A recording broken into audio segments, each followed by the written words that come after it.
From Acton Town to Wimbledon, from Brixton to beyond, come love your London with us and sing with us this song. There's no more smog, but we've a vlog to brighten up your day. Come love your London with us from Kew to Haringey. Come out with us and play. Love your London. Have a banana.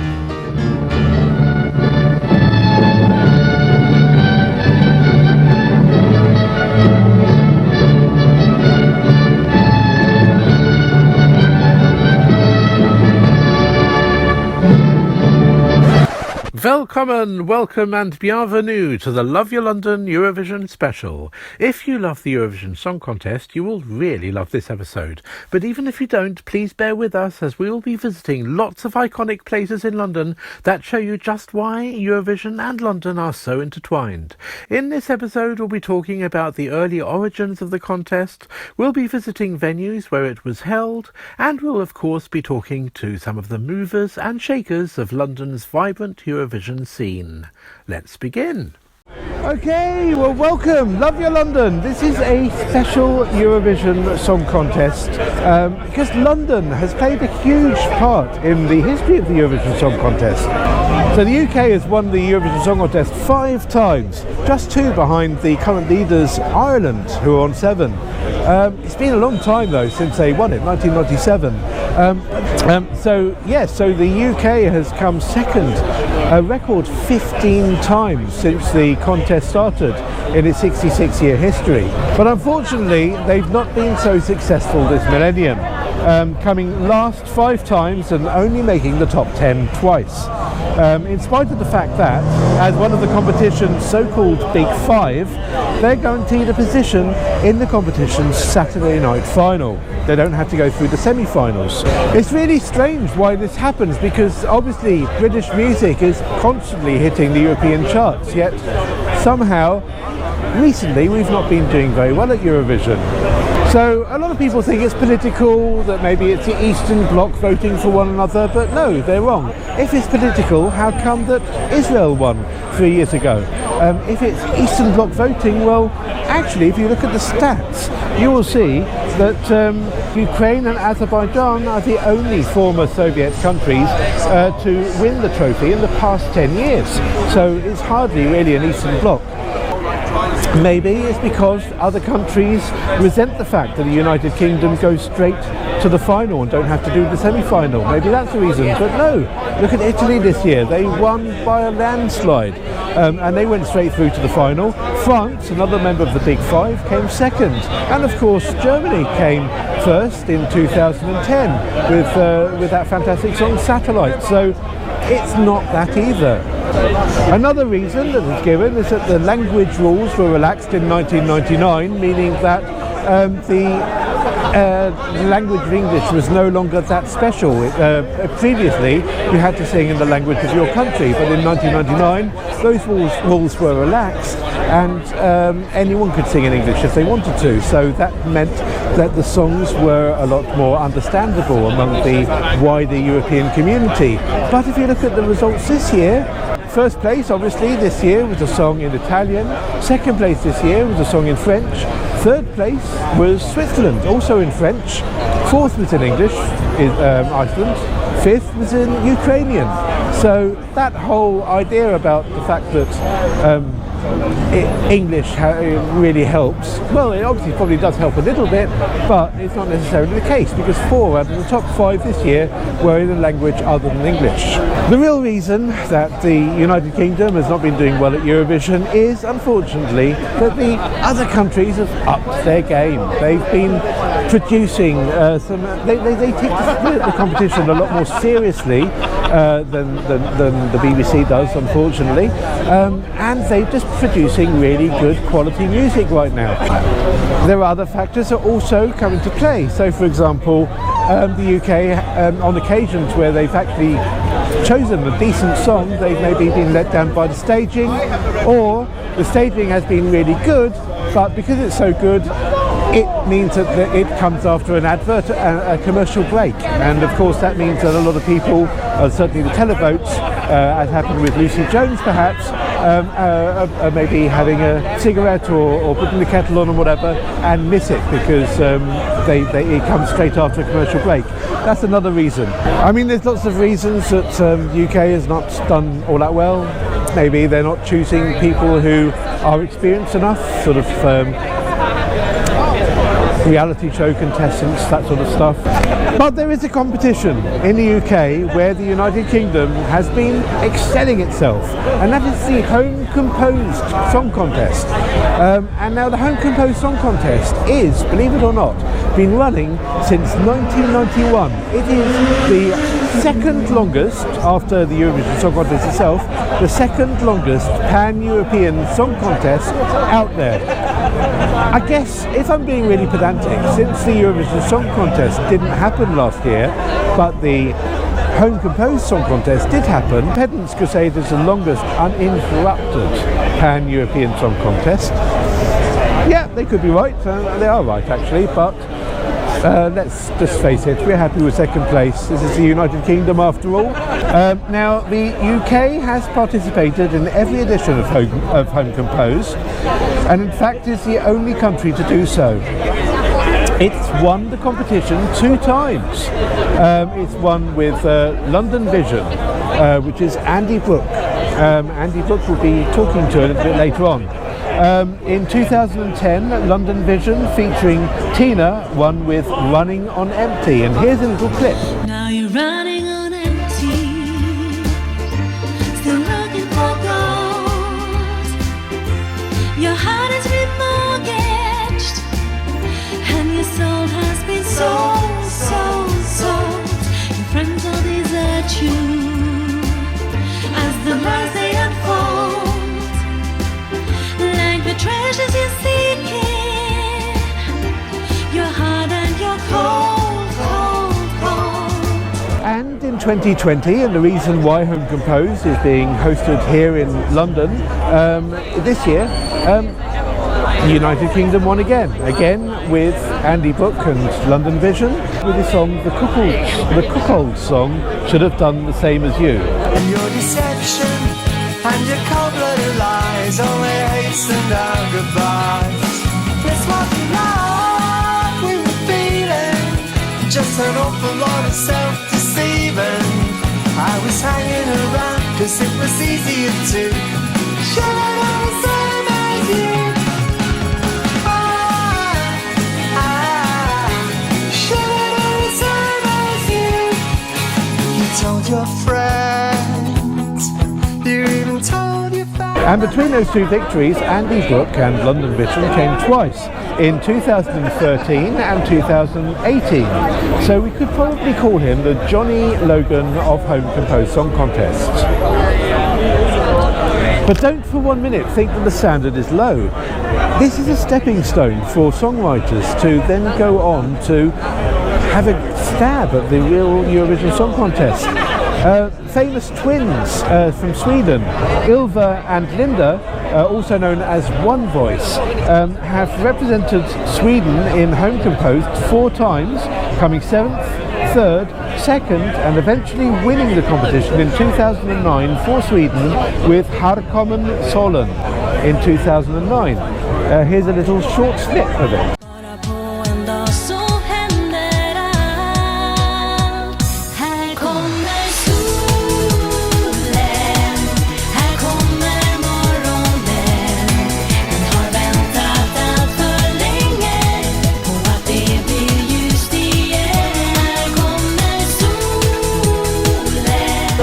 They're back this year with a song called Masquerade. Let's have a little tiny snip of it now.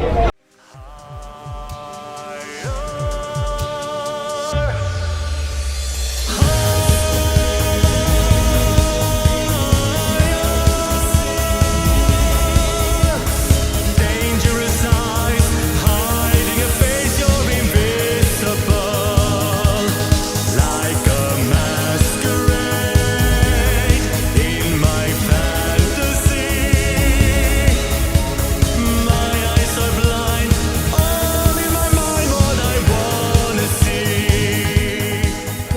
2013, Ilva and Linda have actually sent songs in to the Eurovision proper, as in the national finals, and also Eurovision Junior for 43 times, I believe it is. Oh, sorry, I beg your pardon, I'm just checking my notes.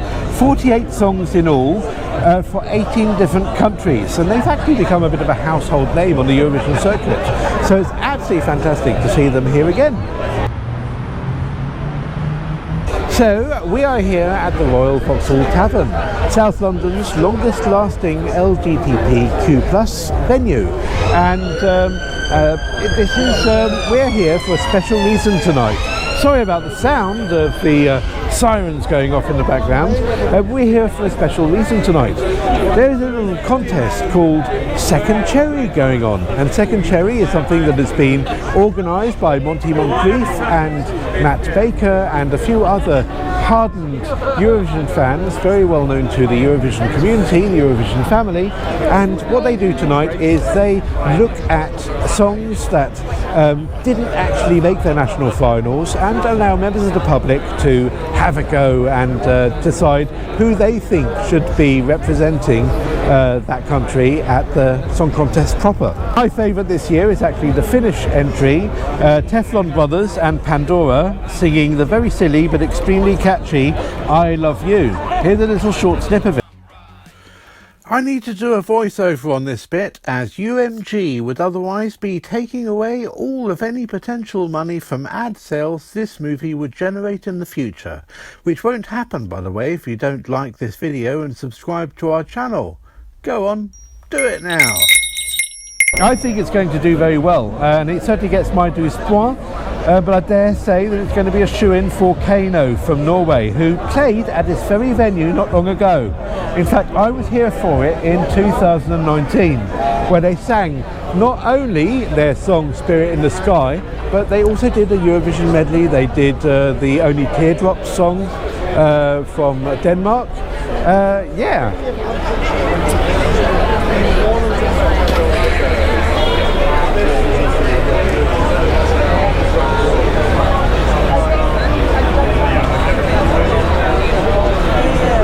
So, why do I think that Kano will win?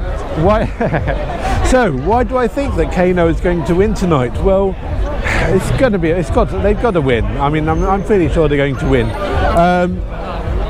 Just have a look at this footage here of Fred from Kano yoiking at the Royal Vauxhall Tavern a couple of years ago, and just look at the crowd reaction.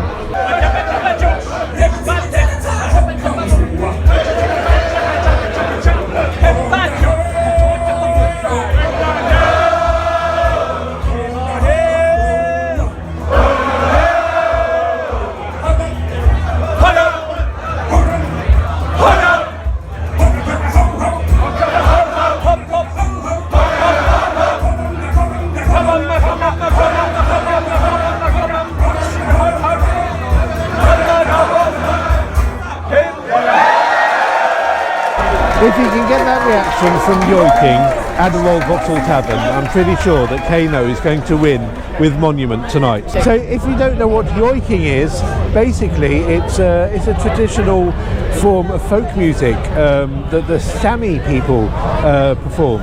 It's like a sort of yodeling, but it's yoiking, and that's what Fred does.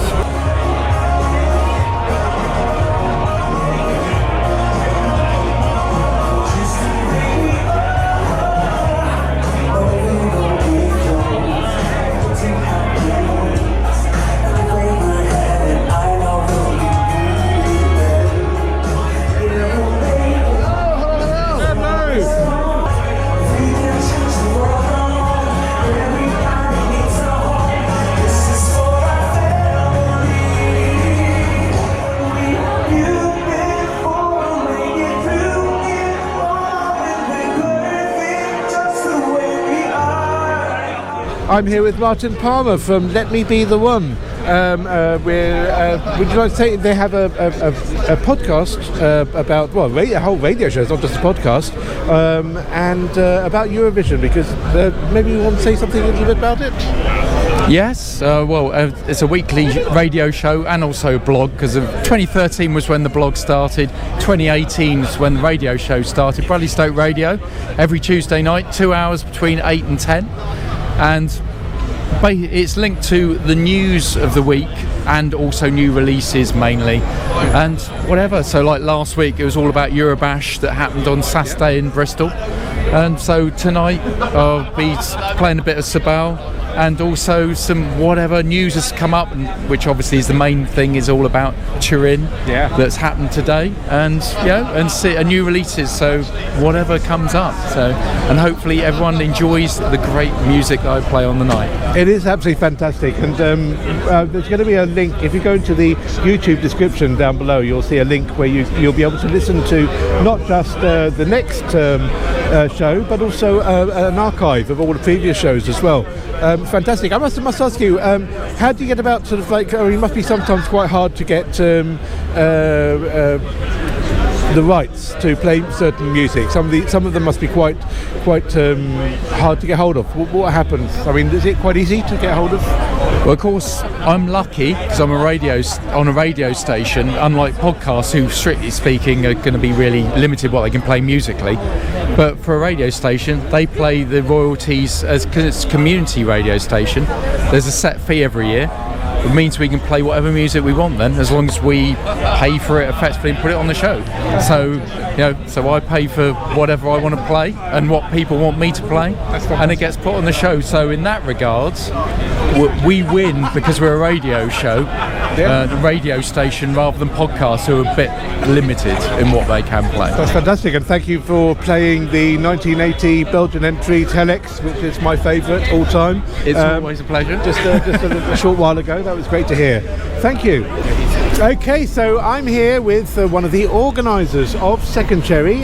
Second Cherry, this is Monty Moncrieff. He is the CEO of London Friend, and he is a friend to all of the Eurovision.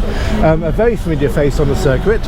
I'll say it again. A very familiar face on the circuit. First of all, how did Second Cherry start? Well, it started really as a house party. We had this idea to do a second chance competition, but it was a house party to start with, and it was just like, maybe 30 guests. We had a lot of interest in it. Lots of people wanted to come. So that's when we took it into a venue for the first time, which was 2008. And we've done most years since then. The last twice that we've run it has been in the Vauxhall Tavern. Yeah. Now I have to ask you, do you think that any of the winners of Second Cherry in the past would have actually gone on to win the whole thing? I think so, yes, definitely. We had Spain, La Revolución Sexual by La Casa Azul in 2008, and I think that's the Eurovision winner that never was. Actually, I agree. Gwyllier Milky Way, absolutely fantastic. Oh, it's such a shame that we cannot play the audio of this marvellous clip either. This time, Elephant Records would be on our case, and we don't want that. But you can find the full link in the YouTube description, as with most of the videos we show you in this movie. But don't look now, look later. In the meantime, we may as well remind you that we also have a Patreon account if you're feeling flush. But at the very least, share this video everywhere you can. Every little helps. Often Second Cherry doesn't choose huge crowd favourites. This year, I see that Kano is there, and surely it's going to win. I was just wondering what made you choose Kano, because I got a feeling that maybe you may have gone for something just a little bit less predictable, such as Daddy Blazer Mafian, which would have been a real crowd pleaser, or of course your friend Daddy Carsten, who I thought maybe you would have gone for one of them. Yeah. What made you choose Kano? Well, there was so much to choose from in Norway, really, that it was always going to be hard to pin down. But I think Kano is such a fan favourite. We thought it would really liven the event tonight. When people saw it, we thought it would really add to the show. We don't always pick what we think are the best songs. We pick what we think is going to make up a good, diverse show. Okay. Now you have a podcast and you have a website, so people can follow all the national finals in next year, and also listen to the podcast where Monty, Matt, and that's Monty. So I'll say that again. Yeah, redo it. Let's just. Monty Moncrieff and Matt Baker do a podcast, a Second Cherry podcast, Second Cherry, to give the act, another second bite of the cherry. Do you want to give the details of that? Yes, the podcast website is secondcherry.vision, and you can find us on all the podcasting platforms as well. Second Cherry Podcast. What's your favourite tonight, by the way? My favourite was Italy, actually. La Rappresentanta dell'Ista, with a song called Amare. It's absolutely lovely. It is a great song. It's a great song. My favourite is Finland, but I don't think it's going to win. But anyway, lovely. Thank you. Thanks, Monty. Okay, so we are here with Liam Jarnecki. He is, well, I mean, he's very well known to fans of Eurovision Song Contest. Whenever the BBC wanted to roll someone out to talk about the Eurovision, it would tend to be Liam. In fact, he's got his own page on IMDb thanks to that. Now, it's you and also Dr. Eurovision as well, but it's still, you're still sort of like there, very much so. And he's actually going to be reading out the results in Graham Norton style at the Home Composed Song Contest this year. So look forward to that. Don't forget to check out the little link at the bottom. There'll be a link so that you can be able to watch the Home Composed Song Contest. But just a little bit, first of all, we'll talk about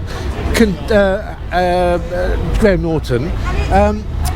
His predecessor, Terry Wogan, he kind of created a sort of like it turned Eurovision into kind of a bit of a joke, unfortunately, among music fans, and obviously for us it's really, really important.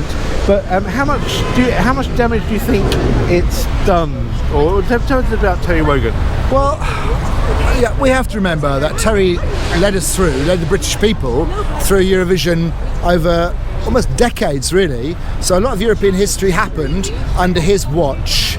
And although for the purist at Eurovision, sometimes some of the mistakes he made and some of his attitudes could be infuriating, I think for ordinary people watching the contest, he was a kind of gateway to it. And so it's very hard to have hard feelings to a man who did love it and did promote it in his own way. And so that's why we take a drink at Song 9 to Terry these days. And I think let bygones be bygones, and the fans should probably just chill out now. That's fair enough. That's a very good point. Now, but obviously this year, Måneskin won for Italy, and with a very sort of credible current song, which only wasn't my favourite, but it meant that not only was it the first time ever that an Italian song, an Italian group had entered the British charts in God knows how long, very, very long time, but they actually had two songs in the top 10, I Want to Be Your Slave and Beggin', in the top 10, which was absolutely amazing. And they also obviously had their Eurovision song, I think it peaked at number 19, and they even made the US Billboard top 100. So do you think that maybe with Måneskin, the British bands, I'm talking about like the Sophie Ellis-Bextors, the Adeles, the serious, credible artists that are already successful, do you think that maybe this has been the linchpin, and that maybe we might see next year a really well-known act?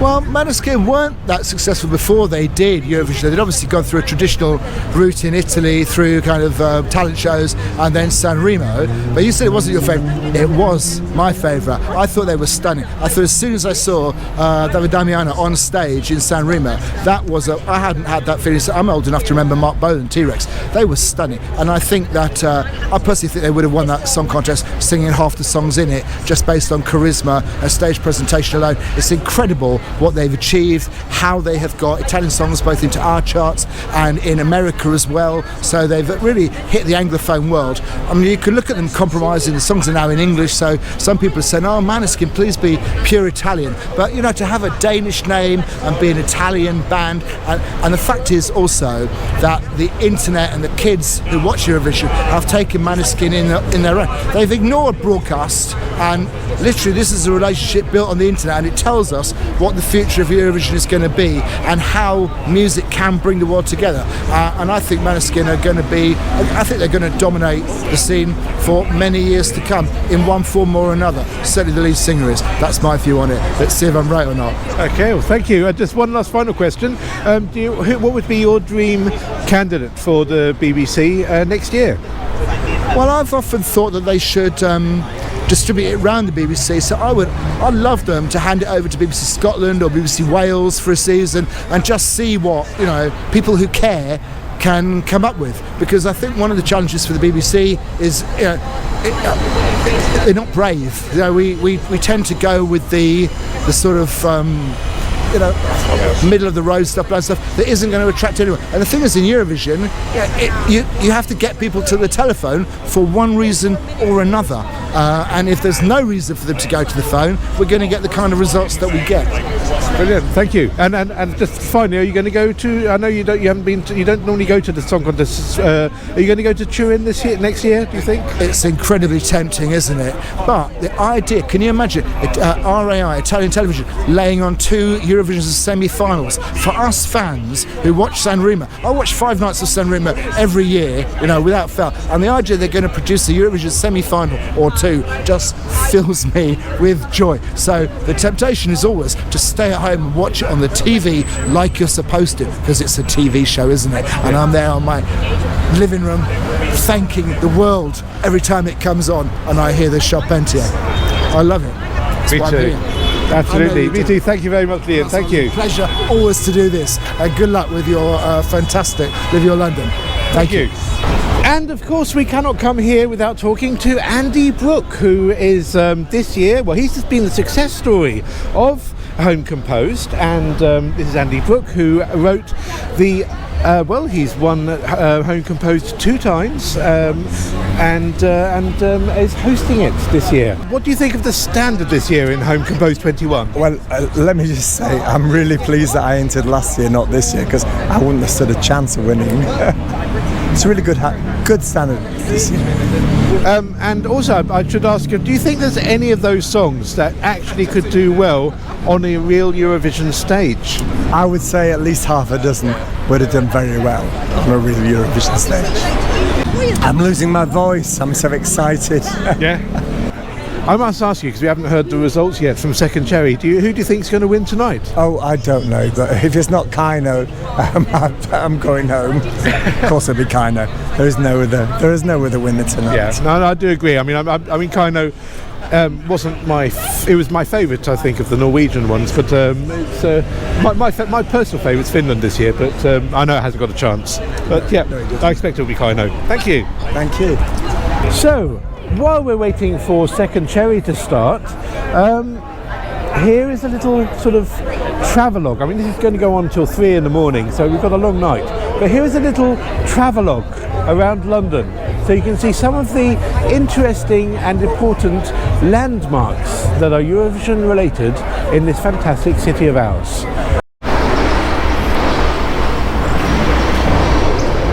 Okay, right, well, the term Eurovision, obviously the Eurovision Song Contest started in 1956, but the term Eurovision has actually been around since 1951. It was termed by someone who used to work here. This is now Deloitte, number 47 Shoe Lane, or where number 47 Shoe Lane used to be, but it used to be the offices of the Evening Standard, and a journalist called George Campy, great name for someone to coin the term for what becomes the most fantastically camp celebration of music in the world. George Campy used to work at the Evening Standard over there, and he was describing a BBC programme that was being relayed live on Dutch television. I'm going to quote now. He wrote how Eurovision is a system of cooperation for the exchange of television programmes between the countries of Western Europe, including Britain. Now, the term Eurovision did not exist up until that point. He coined it, but it stuck. So this is where the term Eurovision was first coined, here on Shoe Lane, the former offices of the Evening Standard. As you can see, it's not the prettiest of buildings now. It used to be absolutely beautiful. Unfortunately, we cannot show you what it looked like before, because we'd have to pay Alamy quite a lot of money to show you that picture. But trust me, it was very beautiful in the past. Of course, the first big event to be shown via Eurovision was the coronation of Elizabeth II in 1953, which was relayed live from Westminster Abbey via the network in France, Belgium, the Netherlands and Germany. Oh, and here's a little bit of footage from outside Buckingham Palace and the Mall. Oh, and then, of course, the very first Eurovision Song Contest took place in 1956 in Lugano, Switzerland, where it was won by the host nation, Switzerland, and Alasdair was crowned the competition's first winner with the lovely song Refrain. Refrain, couleur du ciel, parfum de mes 20 ans. Jardin plein de soleil où je courais enfant. So, we are standing outside the Royal Festival Hall. Now, the United Kingdom didn't actually take part in the first Eurovision Song Contest in 1956. It took part in 1957. It didn't take part in 1958, but it's taken part in every single contest since then, from 1959 onwards. So, 1957 was the very first time that the winning country was meant to host it the following year. And the winning country in 1957 was the Netherlands. Kerry Brocken, I believe. So Netherlands hosted it in 1958, but then in 1959 the Netherlands won again, and because they'd only hosted it 2 years earlier, they really couldn't host it again. So it was given to the country that came second. Guess which country came second? The United Kingdom, of course. And so it was hosted here at the Royal Festival Hall. It was the 29th of March 1950 with Katie Boyle as the host for the very first of many times, and the UK again came second. So the competition was actually won by Jacqueline Boyer and her song Tom Pilliby. And here's a little clip for you of Tom Pilliby. Lovely song. Tom Pilliby a deux châteaux, l'autre au Monténégro. Il a aussi de grands vaisseaux qui vont au bout du monde chercher des ors et des coraux et les plus beaux joyaux.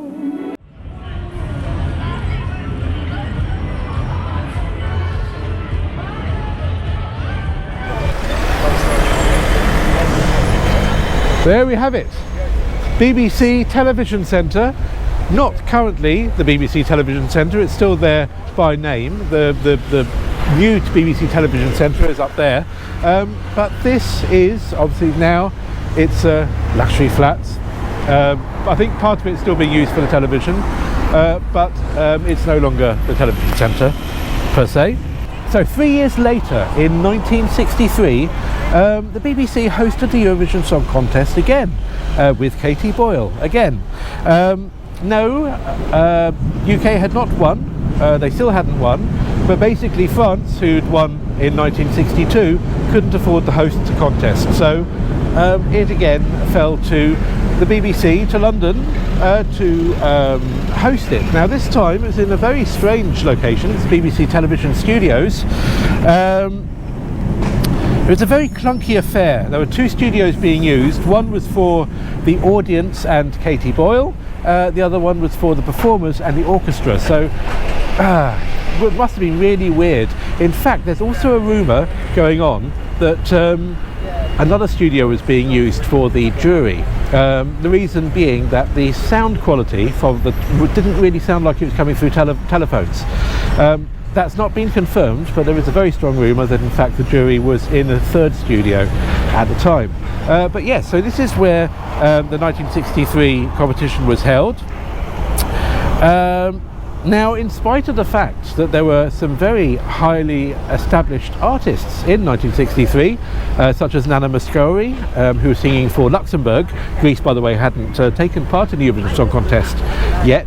Not that that makes any difference, because there is no rule to say that you have to come from the country. The singer does not have to come from the country that they're representing. But Nana Mouskouri was singing for Luxembourg. You also had Françoise Hardy singing for Monaco. She was already a huge star at the tender age of 18, I think. But it was in fact the charming Danish husband and wife couple, Greta and Jørgen Ingemann, singing a song called Danser Visa. A really, really sweet song. It, quite surprisingly, won the whole contest. And it was the very first time that a duo had won the Eurovision, and not only that, it was the very first time that a Scandinavian country had won. the Eurovision Song Contest. I mean, just think how many times that they've won it since. I mean, Sweden's on 6, lots of the other countries are on high numbers, but the very first time that a Scandinavian country had won it was in 1963 here, BBC television studios for Denmark.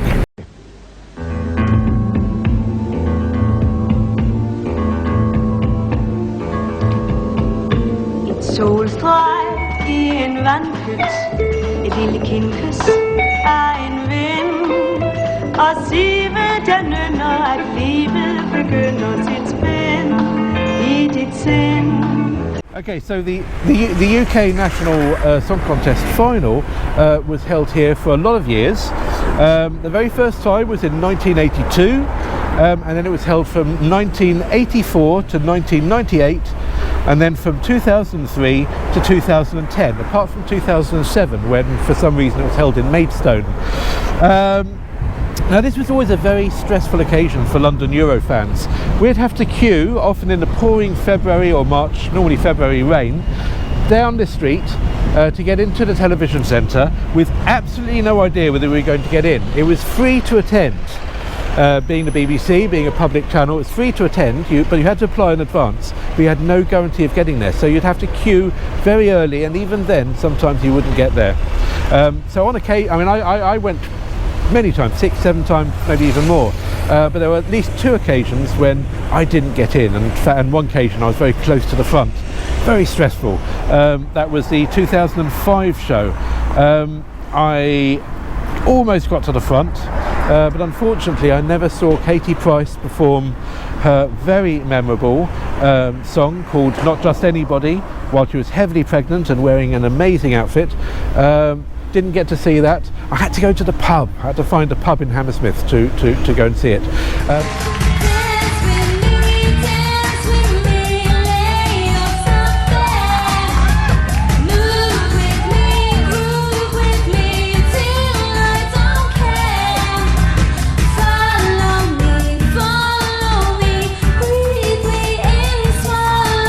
So the UK winning entry that year was actually Javine with Touch My Fire.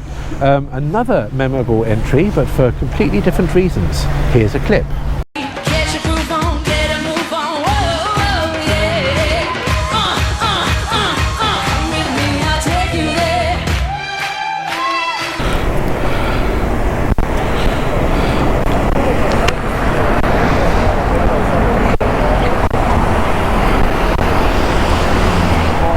So here we are at the famous Royal Albert Hall.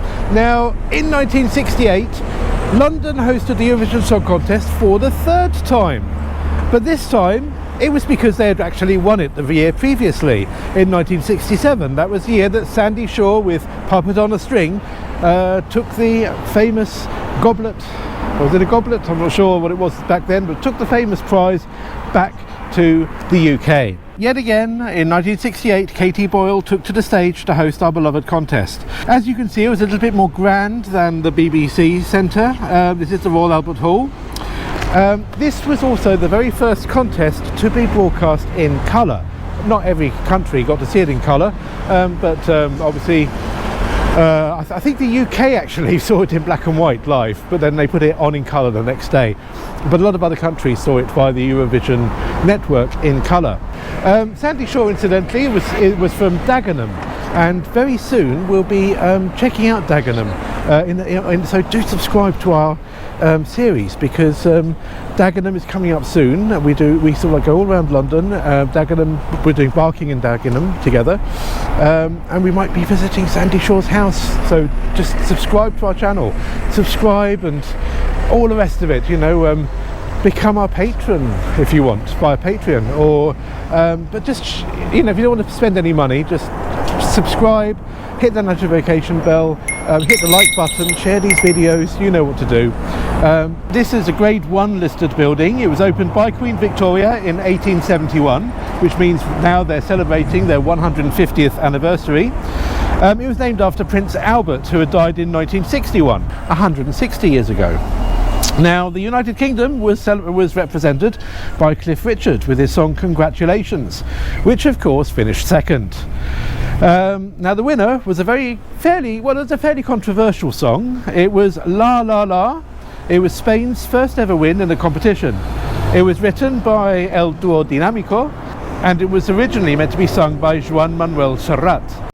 However, he insisted that he wanted to sing it in his native Catalan, and being Franco still being in charge of Spain, it was against their fascist rules, and so they decided, Franco and Radio Televisión Española decided to hand the song over to Maciel. It's got the word la repeated 123 times, but if you include the word la as a definite, is it definite or indefinite? Definite article, then it's actually 138 times that the word appears in the song.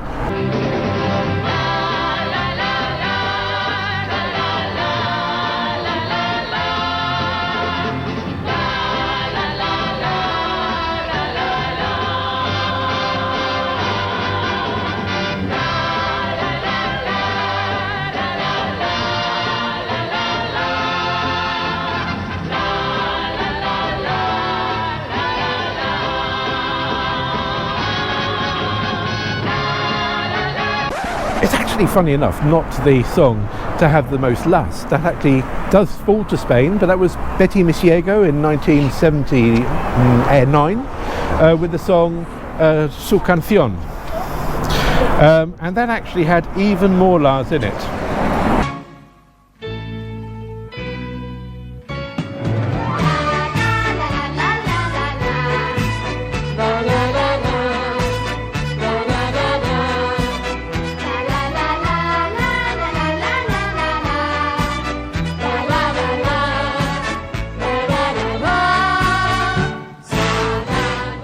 But because it didn't win, it came very close second. Because it didn't win, a lot of people don't remember that so much. So, but a bit of pub trivia, Maciel's La La La is not the song with the most la's in it. So now, although the contest has also been hosted in Edinburgh, Brighton, Harrogate and Birmingham over the years, this being Love Your London, we are only interested in the fourth and last time to date that London has hosted a contest.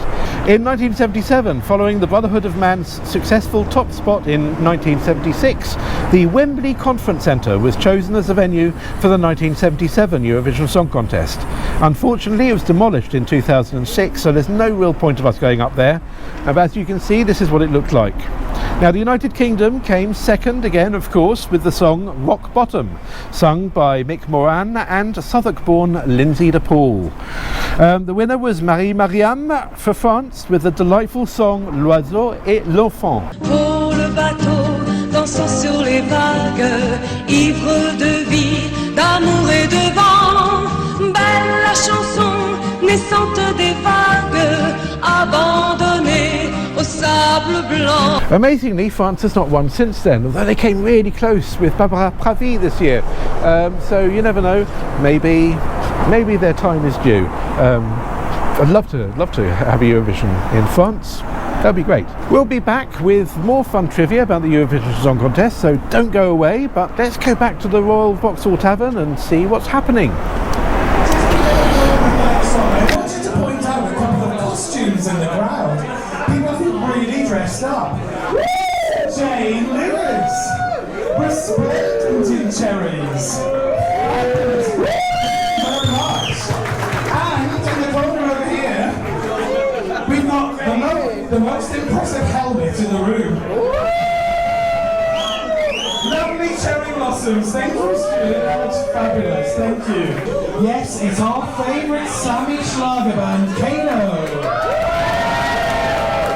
I just say, Fred could yoink me off all night long.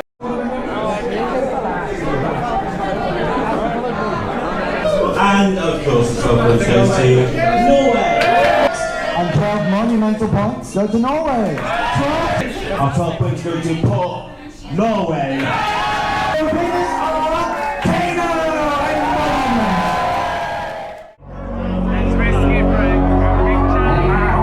So, Quelle surprise! Kano won the public vote. We can't play it for you as it would earn us a copyright strike, so you're just going to have to imagine the sweaty Royal Vauxhall Tavern punters screaming and yoiking along to it. However, Sharon and I still need to show you some more important Eurovision landmarks in London, so see you back here at the RVT a little later on. Now, of course, the Royal Vauxhall Tavern is not the only venue in London to put shows on for Eurovision fans. This fantastic building here is the Scala. We're in Pentonville. This is how the very first Eurovision preview party happened. So it was in 2008 when a bunch of enterprising young Eurovision fans started something called the preview party. It was the very first one where loads and loads of acts were taking part in that year's Eurovision Song Contest got to perform in front of a live audience of fans, an international audience of fans, and it was fantastic. I mean, they loved it. They loved the exercise, the practice of being in that situation for the first time, and of course meeting one another. So this is in 2008. It was fantastic. There were 1,200 fans. I was there, of course, and it was so exciting. Now you're going to have to excuse the footage because, believe me, in 2008 this was cutting edge at the time. I'm just going to show you a few little bits, but there's links to the full songs in the comments below. So we had Laka from Bosnia and Herzegovina.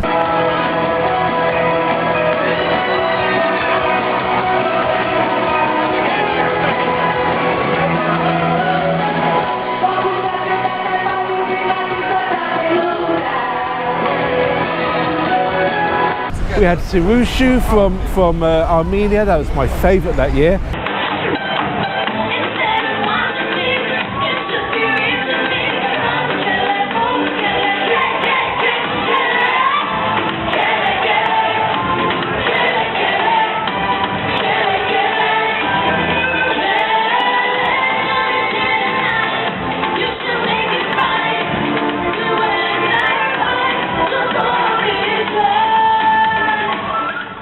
Actually, I had lots of favourites that year. I loved Bulgaria as well. They were there.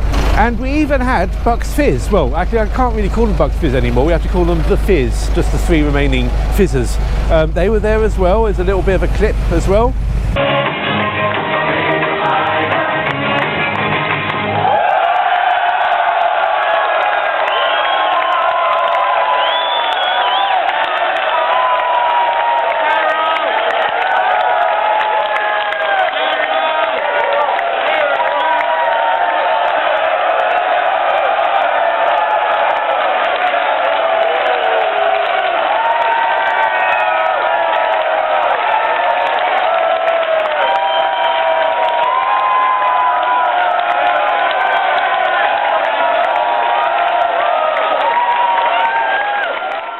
So apart from the pandemic years, there has been a preview party ever since.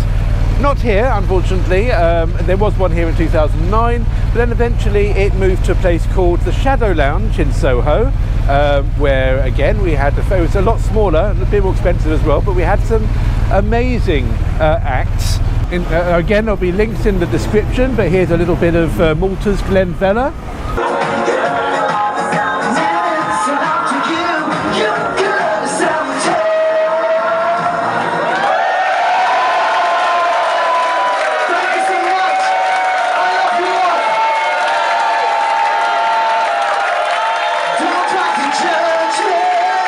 And a little bit of Switzerland's Anna Rossinelli.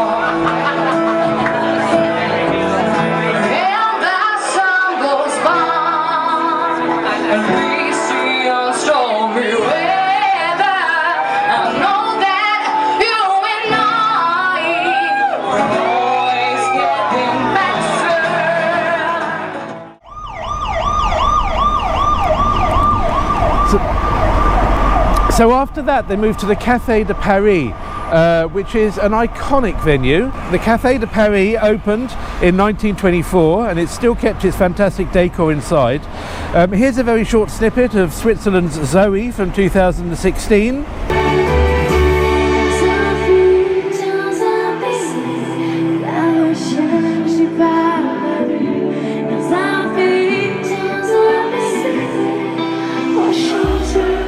On chante dans un pays,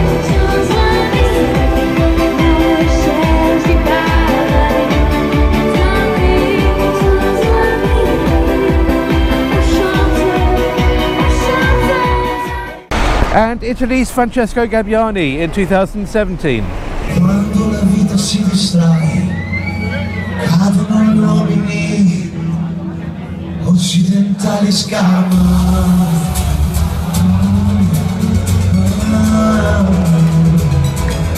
Occidentali scavano.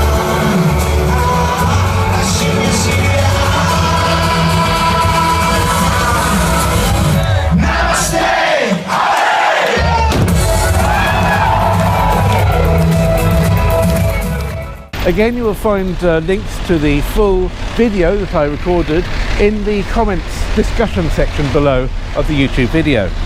Now, unfortunately, in 2020, the Café de Paris fell as a victim of the pandemic. It has been closed down. It's not going to reopen, at least not as the Café de Paris. It's a terrible shame. I mean, the Café de Paris. Oh, another thing about the Café de Paris. That's where the video was filmed for Electric Velvet. I didn't like that song very much, but that's where the video was shown to announce that song. Ever since the London preview party in 2008, there have been preview parties happening all over Europe. In 2009, I think the day before or the day after the one that was held here, Amsterdam had their first Eurovision in concert, which we've been to several times. We've also been to Riga, to the pre-party in Riga. That was really fun, little fun party. And there's also been parties in Madrid, in Tel Aviv and in Moscow. I believe there's been maybe even others as well that I can't think off the top of my head. But it has to be said that this London party in 2008 was the first and, in my humble opinion, the best. I'm not being jingoistic here because I'm not at all a jingoistic person. I'm very, very European. But I do think that 2008 party, probably because it was the first time for so many of us to see our acts really close up and in an intimate situation, it still ranks as the best Eurovision night, apart from the actual Eurovision itself. We have no idea where the 2022 London Eurovision party will be. I'm sure it's going to be fabulous. I'd love it to be back here. I don't know if that's possible, but there's so many other places that maybe can be chosen in London that are suitable. But there are fewer and fewer places every week, really, because so many places are closing down, especially after the pandemic. Anyway, on to the next place. Okay, so before the Londoners had the chance to see Eurovision stars live on stage, we had this fantastic place. This is the Retro Bar. Now, back in 1999, two very enterprising young chaps and friends of mine, Paul and Peter, started something called 12 Points. And basically, on the second Thursday of every single month, they would have a Eurovision party right here. In 1999, it all started, and it would be a really fun affair. They'd have a Eurovision quiz, and they'd also have a little thing where Paul or Peter, I can't remember, where they would choose 6 songs from Eurovision history, put them on the screen, and members of the public would pretend to be juries for that particular country, and so you'd go up on stage and read your scores afterwards. Sorry, do you mind? You're filming. Sorry. It's alright, just get out of the way if you want to get past. Do you need to get past here?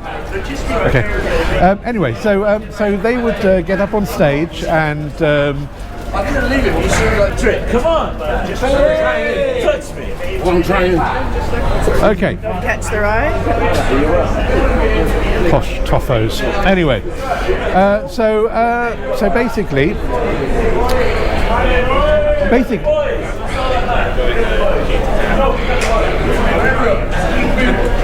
So basically, there'll be a party here, and it was a fantastic place. And it was, I mean, the internet was kind of in its infancy, so this was the place where people actually realised that there were other Eurovision fans out there. We would meet here. You'd swap VHS cassettes of Melody Festival, and I remember coming here in 1999 when it first opened, and a lovely chap called Neil gave me the VHS cassette of Melody Festival, and I'd never seen it before. The one where Charlotte Pirelli or Charlotte Nielsen sang "Take Me to Your Heaven, Take Me to Your Heaven, la la la la la." Anyway, so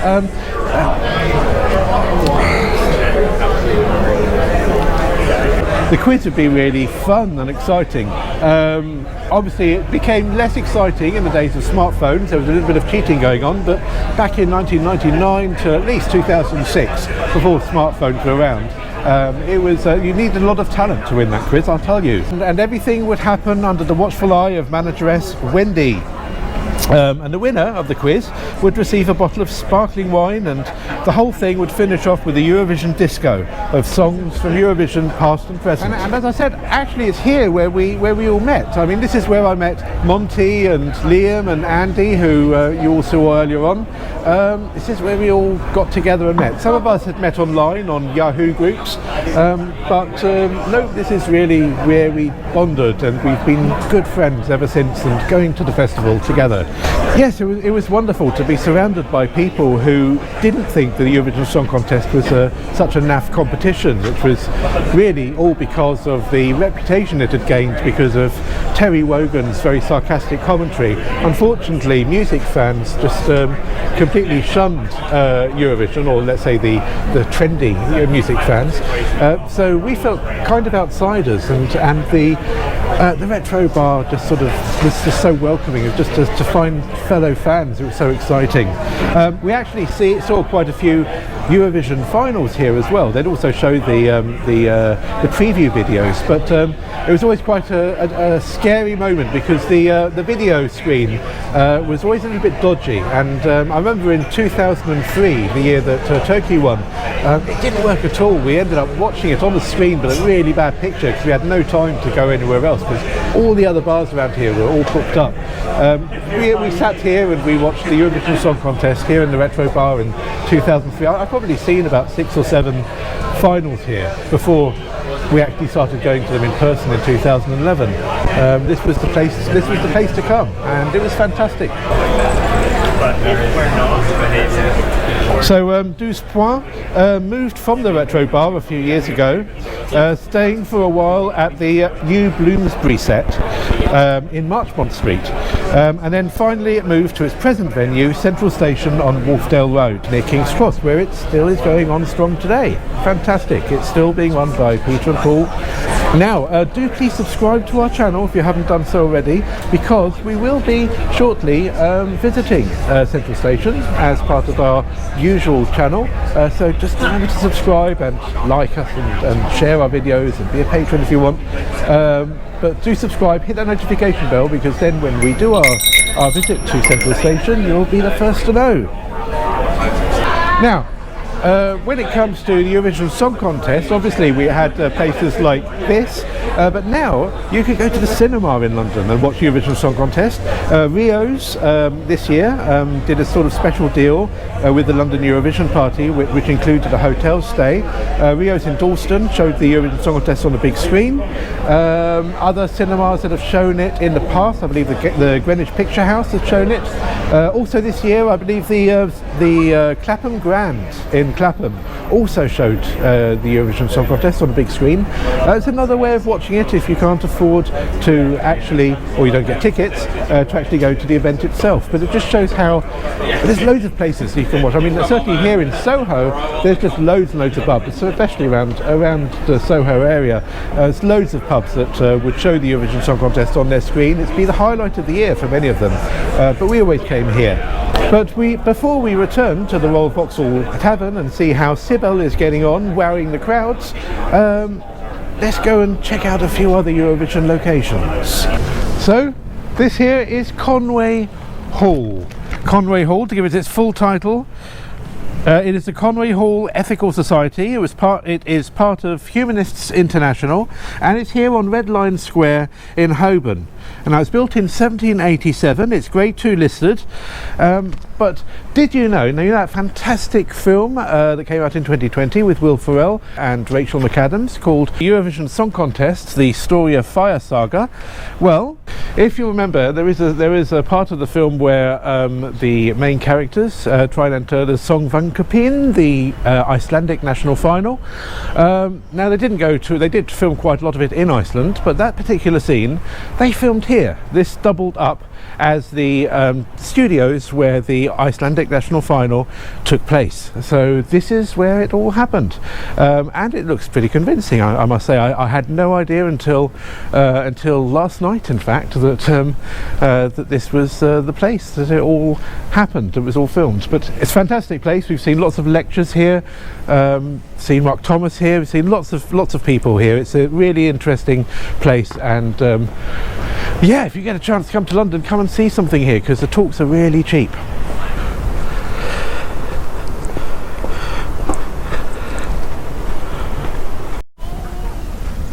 And this is the playground. If you saw the Love Your London special, we did a homage to Victoria's Growing Up is Getting Old, the Bulgarian entry for the 2021 Eurovision Song Contest. And this is where it all happened. So here's a little snippet of it, a tiny little snippet of it. But if you want to see the whole thing, at the end of this video there'll be a little panel in one of the corners where you can watch the full video that we recorded here. This is in Shadwell, by the way.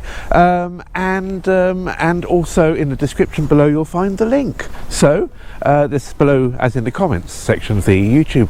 So yeah, this is the playground. Star-crossed soul, and I'm used to letting go. Sink deeper in the flow of it. My demons know exactly where my fears are hiding all my tears. I'm torn by nervous systems aching. Growing up is getting old. Don't forget that the entire video of me covering Victoria's fantastic song is on our channel. See the link in the description. This used to be my playground. Actually it didn't, but... Okay, so here we are at the Eventim Apollo. It's had lots of names: the HMV Arena, the Hammersmith HMV, the Hammersmith Apollo, the Hammersmith Odeon. Right now it's known as the Eventim Apollo for sponsorship reasons. Now, on the 31st of March 2015, the 60th celebration, the 60th year celebration of the Eurovision Song Contest was held here in London, here at the Hammersmith Apollo, Eventim Apollo, whatever you want to call it, hosted by Graham Norton and Petra Mede, and it was a great show. I mean, you had all the stars from the past. You had Lordi from Finland, you had, of course, the fantastic Conchita Wurst from Austria, Rosa from Spain, Brotherhood of Man, Mons Zelmerlo and Loreen, and everyone was here. Sorry about the noise. It's obviously, this is Hammersmith, a very, very busy intersection, as you can see. But yes, so we saw lots of famous acts live on stage, and actually we were sitting right next to Liz Assia, the very first, unfortunately she's passed away now, the very first winner of the Eurovision Song Contest in Lugano in 1956. She was sitting about 3 seats away from us, so it's great. We had a little chat with her. This is where Eurovision Song Contest's greatest hits took place. On to the next place.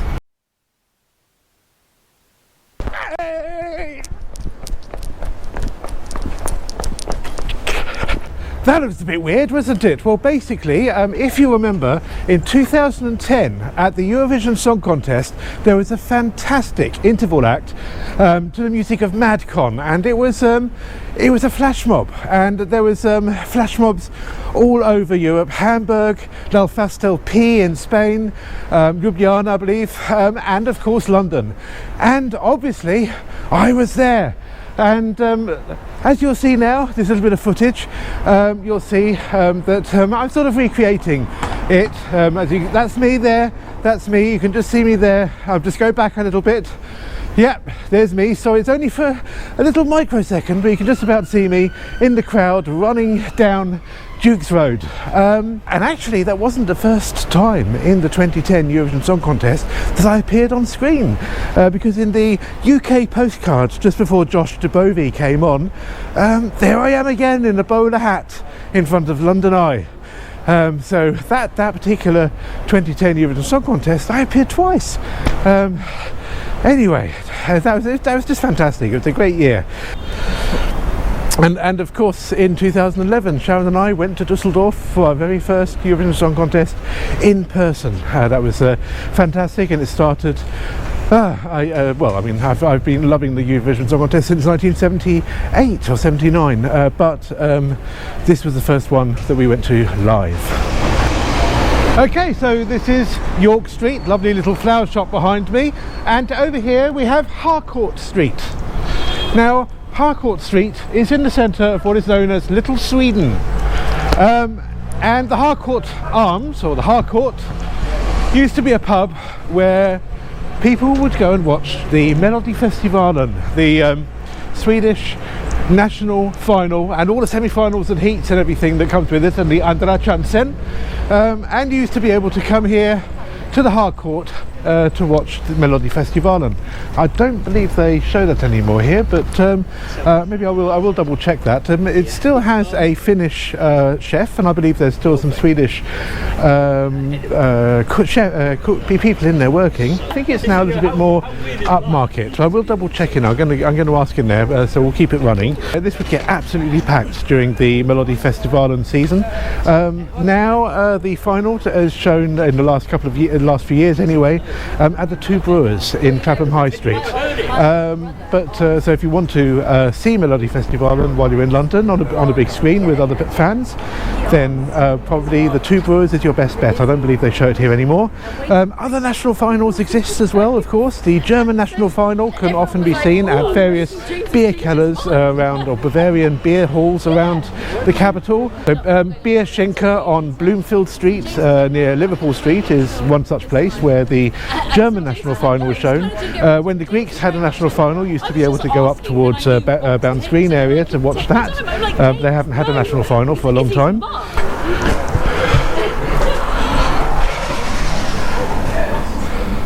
Hello. Hiya. We're just doing a little vlog about the Eurovision Song Contest. Okay. And I just wanted to check, because you used to be able to watch Melodifestivalen in here. Okay. Do you still show it? Because I'm doing a guide. I've never heard of it. What is it? It's the Swedish national final for the Eurovision Song Contest. Is this still a Swedish pub? It's got a Swedish influence. We've got new management since sort of lockdown and COVID. Okay. So I don't entirely know if that's something we would be showing, or potentially. I just have no idea, to be honest. Okay, thank you. But so let's carry on. Keep the camera rolling. So as I said, this is the Harcourt. I'm not 100% sure whether the Melodifestivalen will be shown here. Now this is number 30 Harcourt Street. This is in the news. Earlier this month, if you've been following the news, the Panama Papers were leaked, and it was shown that Tony and Cherie Blair had bought this property for £6.5 million, but they hadn't paid any stamp duty on it. It was completely legal, but they owed, well, if a mere mortal had bought this, they would have paid about £312,000 stamp duty. They managed to avoid it, and this was all exposed in the Pandora Papers that were released lately. So yes, this is number 30, just 2 doors away from the Harcourt. Now over here, as you can see, the wonderful Swedish flag. That is because this is a Swedish church, and one place where you definitely can watch the Eurovision Song Contest final and the Melodifestivalen and everything here is here inside the actual church. I will double check that. As you can imagine, the Swedes, they are Eurovision. They love Eurovision. So as you can imagine, this place is buzzing during Eurovision season. Talking about pubs, the If you can look at one of our recent videos, you'll see that we have made a video about the town of Ramsgate pub near Wapping, or in Wapping, and from the beer garden of the town of Ramsgate, you can often hear the voice of Graham Norton, because he lives next door. He's often in his garden, on his patio, entertaining guests, laughing his head off. So when you're sitting outside the town of Ramsgate pub, you can often hear next door the sound of Graham Norton's laughter. So do check out in the description where you'll be able to see that full video. Please do subscribe to our channel, Love Your London, and yeah, we need the subscribers. We're going to be doing other Eurovision stuff as well, if that's your thing.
So that was nice, wasn't it? That was Sibel Tüzün. Now it might surprise you, possibly, if you're not a Eurovision fan, that Sibel Tüzün would have a sellout crowd here in London Vauxhall. Is it the Turkish diaspora, you ask? No, it's not. We've had North Macedonia's IQ perform to a sellout crowd.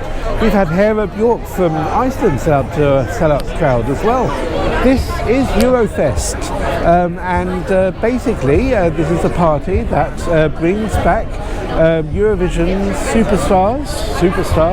We've also had Omar Naber from Slovakia, Martin Mrzinski, also known as Martin Finch from Poland, has also performed here, all to sell out crowds.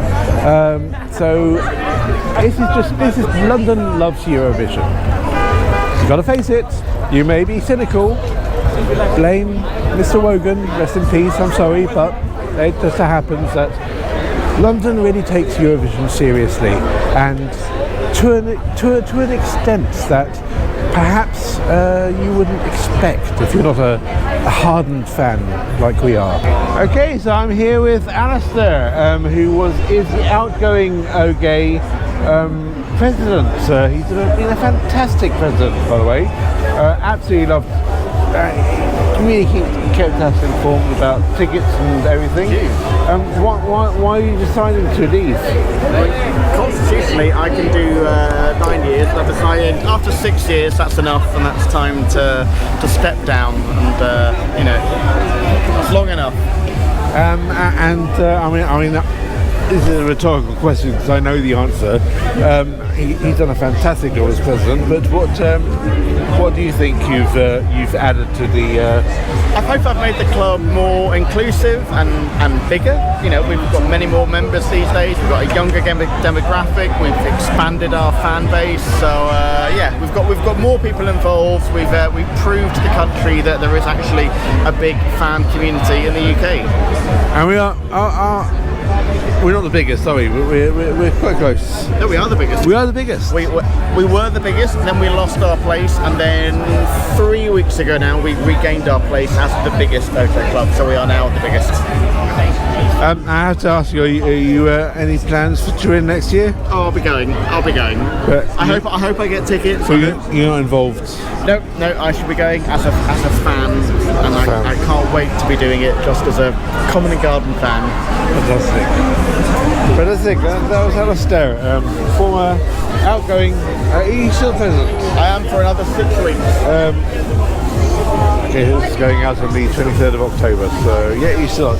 So this is Alasdair, the president of the OGAE fan club, signing out. Thank you very much.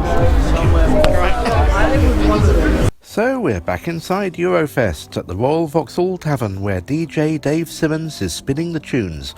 Often these are dance remixes of Eurovision classics, and it turns everyone into a frenzy, as you can see. Now, because of copyright, I'm talking over this, because then that won't create any problems. Now, of course, this isn't the only Eurovision gig that you're going to be seeing in London over the coming months. Latvia's Brainstorm, they're scheduled to do a gig next month, and France's Barbara Pravi, who came second this year, she'll be performing at London's Cadogan Hall next March. Iceland's 2020 and 2021 representative, Daði Freyr, is playing at the O2 Forum in Highgate next month, and his gig at the massive Roundhouse in Camden for June 2022 is already completely sold out. Also, a little birdie told me he may be playing Glastonbury as well. Finland's winners, Lordi, will be rocking the O2 in Islington next February. And also next February, we'll be seeing the current Eurovision champions Måneskin at the Brixton Academy. The winner for Netherlands in 2019, Duncan Lawrence, will be at Lafayette in February also. Iceland's 2019 representatives Hattari will be at the Electric Ballroom in Camden next July. Italy's 2019 representative Mahmoud will be at the O2 Shepherd's Bush Empire next May. And Bucks Fizz, the Fizz, will be at Pizza Express in Holborn next month. But yes, as you can see, London takes Eurovision seriously. And if you are a Eurovision fan, this is a place to come. Maybe one day the United Kingdom will take the Song Contest more seriously. People will forget about the damage caused by the decades of Terry Wogan's ridiculing, and the victory of acts like Måneskin will make current and credible pop acts in the UK decide to enter the Eurovision contest and take up the gauntlet. And then maybe, just maybe, the United Kingdom might win again. And if that happens, it may be in London. We are due one. Although I guess Wales has never hosted a contest before and will be eager to do so. The only problem about London is that we need a venue that is indoors and can be booked for a solid 8 weeks, which is the amount stipulated in the rule books. Places like the O2, the Dome, would be booked up well in advance, so it's not clear where in London it could ever be held at a relatively short notice for such a long period of time. One London venue which still hasn't been built but which would be perfect would be, if it ever does get the green light, the MSG Sphere, which is set to be built in Stratford in East London and will have a capacity for 21,500 people. Of course, it bears huge similarities to Stockholm's Globen, or the Avicii Arena as it's now known, and which has hosted the Song Contest in 2000 and 2016. Now that would be pretty amazing. But to hear more about the MSG Sphere, well, you'd better sign up to our channel, because as soon as news comes up, whether or not it gets the green light, we're going to be doing a special program about it. So hit that subscribe button and remember to hit the notification bell also. While we may have a long wait for the United Kingdom to win the Eurovision Song Contest, I'm sure we won't have a long wait for the UK to win again at the home-composed Song Contest. There is a link to the playlist of all the 24 songs competing at this year's contest if you haven't yet seen them. Look in the description below, and if you want to visit the website home-21.com, you can listen to all the songs in full. You're too late to take part this year, but of course you can maybe think about taking part next year. It doesn't cost you anything. All you need to do is to be a fan of the song contest, and there are a few other little rules that you can find out about on the website. And now back to DJ Dave Simmons at the Eurofest.